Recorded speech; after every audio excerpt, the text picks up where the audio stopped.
My 4-year-old grandson was about to jump off the balcony. Mom and Dad told me to disappear. My name is Marilyn. I am 57 years old and currently working as a pharmacist at our local hospital. My husband Oliver is 59 and a retired police officer. We have a 33-year-old son named Cameron who works as an engineer. Cameron's wife, Joan, is a 32-year-old stay-at-home mom, and they have 2 children together. Their 4-year-old son, Christian, was born with a disability, while his 2-year-old brother, Parker, is growing up healthy. Today, Oliver and I planned to visit our son's family. I couldn't help but worry, as I had a feeling that Christian was being neglected lately. During the car ride, Oliver said, "I'm worried about Christian. It seems like Cameron and Joan are only focused on Parker these days."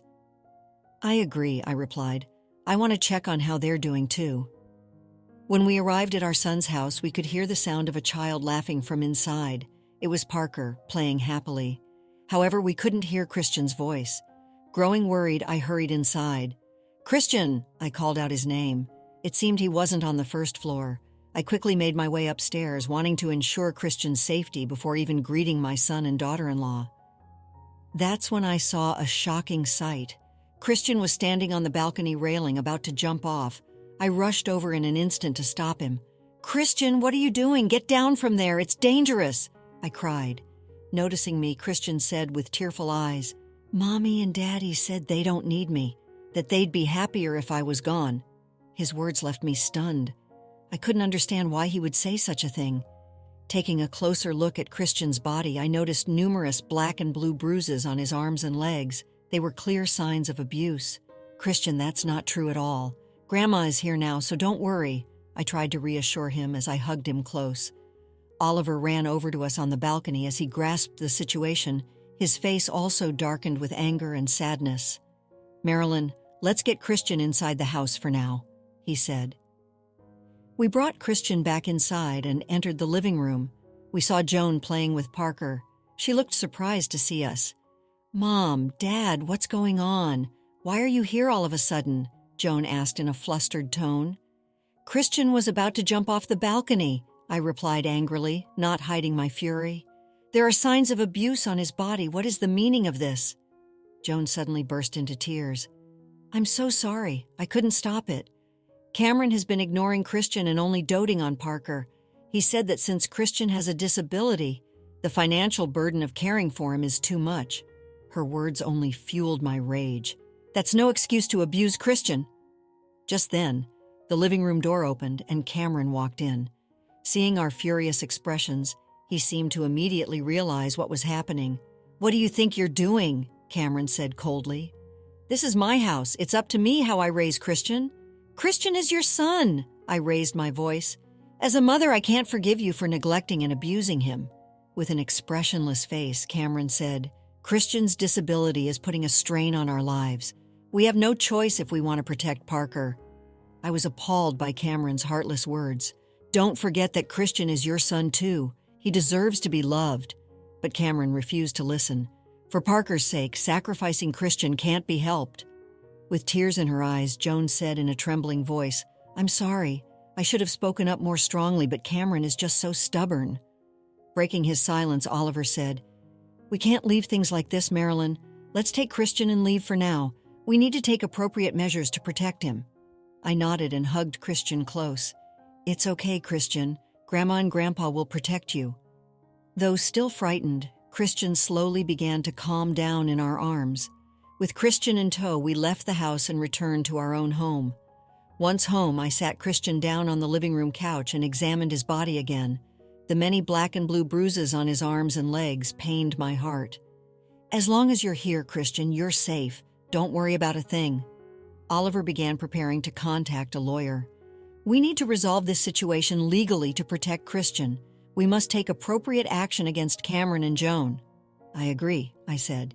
"And Christian needs specialized medical care too. Let's take him to the hospital for an examination tomorrow." That night, Christian slept peacefully in our home for the first time as I watched over him. I vowed in my heart, "Christian, I will protect you no matter what. I won't let anyone hurt you." The next day, we took Christian to the hospital. The doctor examined Christian's body in detail, documenting the evidence of abuse. "These are signs of abuse. You should take legal action immediately," the doctor said with a grim expression. Afterward, we headed to the lawyer's office and explained the situation thoroughly. We showed photos I had taken of the bruises on Christian's body. The lawyer said, "With this much circumstantial evidence, the court will likely grant you custody of Christian. However, you need to be wary of how Cameron may react." Oliver nodded. "You're right. He'll probably put up strong resistance, but we must prioritize Christian's safety above all else." Holding Christian's hand, I said, "Christian, we will do everything in our power to protect you. Don't worry." In a small voice, Christian replied, "Thank you, Grandma." That evening, Oliver and I discussed matters in the living room. Oliver was considering how to deal with Cameron. "There's a possibility he may become even more violent. We should be prepared to call the police if needed." "I agree," I said. "We can't hold back when it comes to protecting Christian." A few days later, armed with the documents prepared by the lawyer, we went to court. The judge took our plea seriously and issued a temporary order granting us custody of Christian. We breathed a sigh of relief. "We'll do everything we can to protect Christian." I renewed my determination. Oliver also nodded. "We must support him properly. Christian has a bright future ahead of him. This was the beginning of our journey to save Christian. We put all our efforts into loving, supporting, and protecting him. We believed the day would come when Christian would smile again. We focused on helping Christians feel secure. For a while, though still scared, he gradually sensed our love and began to relax little by little. Then one day, Cameron suddenly showed up at our house, his face full of anger. "Hey, give Christian back already!" Cameron shouted from the doorway. "What are you thinking, taking my son away like this?" Oliver calmly responded, "Cameron, please calm down. We're keeping Christian here to ensure his safety. He's perfectly safe in my house." Cameron raised his fist, his voice growing even louder. "This has nothing to do with you hiding Christian behind you." I said, "Cameron, Christian is your son, but we love him too. Seeing him so frightened, we can't help but worry." So you're going to criticize my parenting methods?" Cameron sneered. "Do you have any idea how difficult our lives have become because of Christian's disability?" I felt both shocked and angry. "Having a disability is no excuse to abuse him. You should be fulfilling your responsibilities as a father." "Responsibilities?" Cameron scoffed. "Of course I prioritize Parker. You wouldn't understand how important it is to raise a healthy child." Oliver stepped forward and said sternly, "Cameron, I won't tolerate any more of this verbal abuse. Are you thinking about what's best for Christian?" "I am thinking about him, but Parker comes first. If it wasn't for Christian's disability, we could have an easier life," Cameron continued in an overbearing manner. At that moment, Joan opened the front door and came in crying. "Please stop this, Cameron. Christian is just as precious to us as Parker. We can't ignore him." Cameron looked down at Joan coldly. "You don't get it either. If Christians weren't here, we could have more freedom, so don't interfere with my methods." Unable to hold back, I said, "I can't believe you'd say such things, Cameron. Christian is part of our family. We'll fight to protect him no matter what." Oliver nodded. "That's right, Cameron. We will protect Christian. Unless you change, we'll have Christian stay here with us." Cameron became enraged and raised his fist, approaching us, but Oliver stood in his way. "If you lay a hand on us, we'll call the police." Cameron paused for a moment and said irritably, "Fine, do what you want, but don't forget that Christian is my son." With an expression full of anger, Cameron left the house. I put my arm around Joan's shoulders and wiped away her tears. "Joan, I know this is hard for you too, but it'll be okay. We're here." Joan nodded, still crying. "Thank you, Mom. I want to protect Christian too, but Cameron is so scary." I hugged her tightly. "Don't worry, we're here so we'll protect Christian." From then on, we provided all sorts of support for Christians. We got him specialized counseling and medical care, creating an environment where he could feel safe and secure. Meanwhile, Cameron continued to resist the legal measures. He maintained his overbearing attitude, insisting, "Stay out of my family's business," over and over. But we didn't waver. As the court date approached, our tension grew. Christian stayed quietly by our side, but we could sense his anxiety through his small hand in ours. "Hey, pause for a moment. Would you care to support us? Like this video and subscribe for more." Now let's dive back into the story. On the day of the trial, we headed to the courthouse. Cameron and Joan were both sitting there with nervous expressions. As the trial began, the lawyer presented the evidence and explained the details of Christian's abuse. The judge listened intently with a serious expression. Finally, he turned to Cameron and asked, "Cameron, do you have anything to say in your defense regarding your actions towards your son?" Cameron stood up, raising his voice. "I'm his father. How I raise my son is up to me." The judge said sternly, "However, your actions are considered abusive. To ensure Christian's safety, severe sanctions against you are necessary."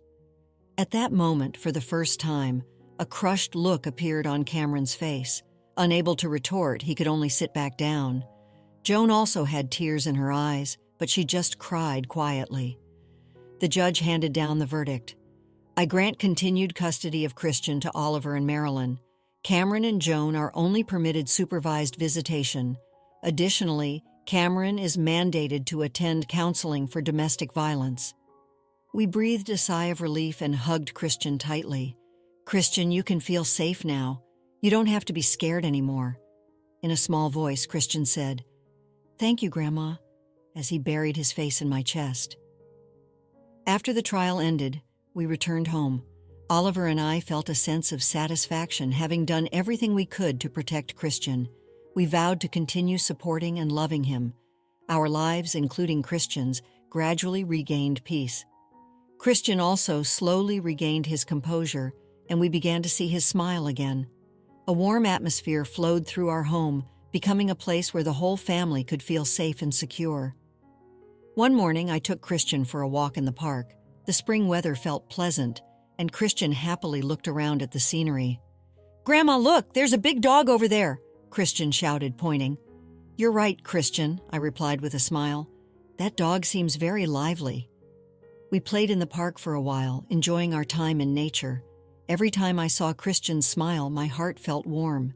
Seeing him able to spend time so energetically was the greatest happiness for us. That afternoon, Joan came to visit us at home. She seemed a bit nervous and said she had something to talk to us about. "Mom, Dad, there's something I wanted to talk to you about today," Joan said, taking a deep breath. Oliver gently encouraged her. "You can tell us anything. We're on your side." With tears in her eyes, Joan said, "I want to protect Christian too, but Cameron just won't accept Christian. I should have spoken up more firmly, but I was scared of him too." I held her hand tightly. "Joan, I know how painful this must be for you, but you're doing your best to protect Christian too. We'll support you together, so don't worry." Joan nodded, still crying. "Thank you so much. I'll keep thinking about what more I can do for Christian." Just then, Christian came into the living room. "Mommy!" He ran up to Joan happily. Joan hugged Christian. "Christian, have you been doing well?" she asked gently. "Yeah, Mommy. Today I went to the park with Grandma and Grandpa," Christian said, his eyes shining. Seeing that scene warmed my heart. I felt that we could create an environment where Christians could be safe and happy, with the family coming together as one. Later, Christian started attending school and made many friends. He loved learning and felt the joy of discovering new things every day. As we watched over his growth, we realized just how strong and kind-hearted he was. One evening at dinner, Christian happily shared the day's events at school with us, as usual. "Today, I made a new friend at school. His name is Bob. We played soccer together," Christian said, his eyes shining. "That's wonderful, Christian," I replied with a smile. "I'm so glad you had fun playing with your friend." Oliver nodded. "Seeing Christian enjoying himself makes us happy too." Just then the doorbell rang. When I opened the door, Cameron was standing there. He had a calmer expression than before and said he wanted to talk to us. Joan was standing next to him. "Dad, Mom, I'd like to talk," Cameron said quietly. I invited them into the living room and asked calmly, "What did you come to talk about today?" Taking a deep breath, Cameron said, "I was wrong. I didn't try to understand Christian and let my emotions get the best of me. I finally faced up to that. I deeply regret what I've done. I'm truly sorry for causing trouble for Joan, too." Joan just watched Cameron as if observing him. Cameron continued, "I want to change for Christian, for our family. I want to start over. I want to treat Christian as a real father should." Hearing those words, I felt relieved. "Cameron, if you truly want to change, we'll support you." Oliver nodded. "I feel the same way. Let's work together for Christian's sake." Christian, who had been listening to the conversation, approached us and said, "Daddy, do you love me?"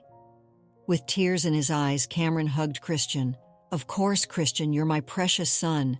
I'll protect you properly from now on. Please forgive me for how I've been."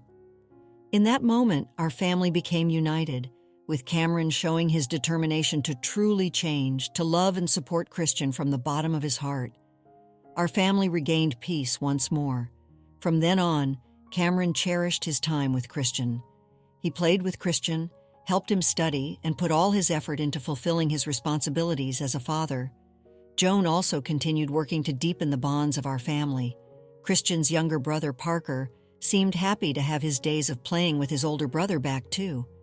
One night, we held a small party to celebrate Christian's growth.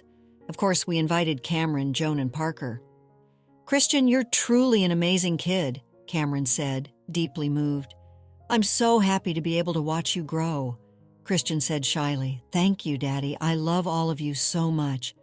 With tears in her eyes, Joan said, "Christian, we're so blessed to have you." Seeing that scene, I felt a heartfelt joy. I was grateful that we could create an environment where Christian could grow up safe and happy, with our family coming together as one. Smiling, Oliver said, "Family is truly a wonderful thing. Let's continue supporting each other." That night, we reaffirmed our bonds as a family and held hope for the future in our hearts. As we watched over Christian's growth, we believed in the amazing future he had ahead of him. Several years later, Christian had grown up healthy and happy, achieving excellent grades in school. He was surrounded by many friends and had gained the confidence to live his life. As a family, we continued supporting him and were proud that he had the strength to face any difficulties. One evening, Christian came to us and said, Grandpa, when I grow up, I want to become a doctor." I was filled with surprise and joy. "Really? That's a wonderful dream, Christian."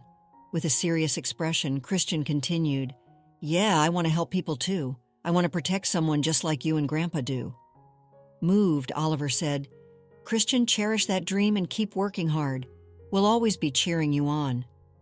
As we watched over Christian's growth, we looked forward to seeing what kind of future he would build. We believed that with his family's love and support, he could face any challenges and live a wonderful life. Let's conclude the story shortly. Years passed and Christian thrived. He graduated high school with honors, fulfilling his dream of becoming a doctor. He dedicated his life to helping others, just as his grandparents had helped him. He always remembered the love and support of his family, and he carried that with him as he navigated the ups and downs of life. Cameron and Joan, though their path was rocky, ultimately found their way back to each other and became devoted parents to both their sons. Their family, once fractured, was now stronger than ever, a testament to the enduring power of forgiveness and love. The story of Christian, the boy who once stood on the brink of despair, became a story of hope, resilience, and the unwavering love of a family. It was a reminder that even in the darkest of times, love can heal, and that with unwavering support, dreams can come true. After experiencing the full journey of our story, we'd love to hear your thoughts. How did the story resonate with you? Don't forget to like, subscribe, and stay blessed. Thank you for watching, and see you in the next story. That evening, our family stopped by John and Sandra's house to have dinner together. When the table was set, Peter sat in his seat and enjoyed the meal with everyone. "Peter, how was your day?" John asked gently. Peter replied a little shyly, "It was fun." Those simple words filled us with genuine joy.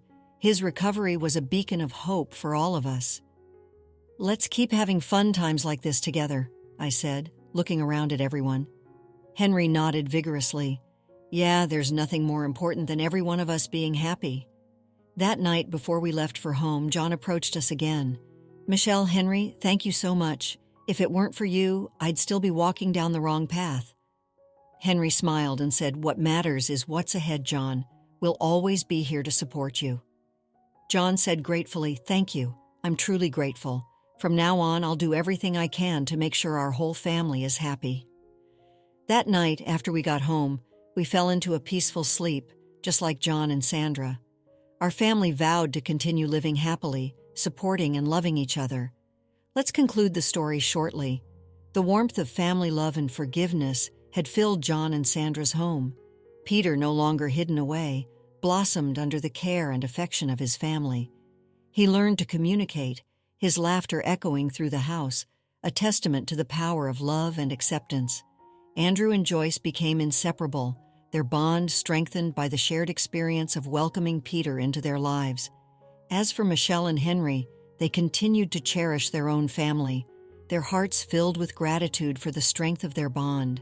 They knew that life would always have its challenges, but they also knew that they had each other, and that was all that mattered. They had learned the true meaning of family, not just as a blood tie, but as a commitment to love, support, and acceptance, no matter what life threw their way. And so, with hearts full of hope and love, they continued their journey together, their family stronger than ever before. After experiencing the full journey of our story, we'd love to hear your thoughts. How did the story resonate with you? Don't forget to like, subscribe, and stay blessed. Thank you for watching, and see you in the next story.